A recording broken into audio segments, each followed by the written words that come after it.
যে দুখানি গান আমরা শুনলাম, এই দুটি গান রচনা করেছেন মাননীয় উদয় কর্মকার মহাশয়, বিশিষ্ট সুরকার, সঙ্গীতকার, কবি এবং সজ্জি শিল্পী।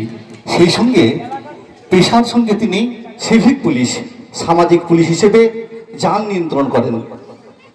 আমরা এই গানের মাধ্যমে পেলাম আমাদের সচেতনতার বার্তা।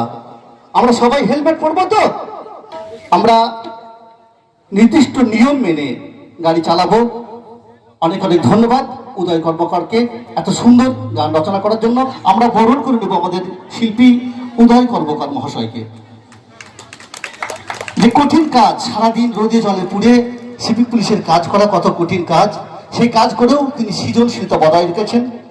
সঙ্গীত রচনা করে, সুর দেন, কবিতা লেখেন। এরকম একজন মানুষকে আমরা পেয়ে আমরা আনন্দিত, আমরা আপ্লুত। উদয়বাবুকে সম্মানিত করে আমরা নিজেরা সম্মানিত হলাম।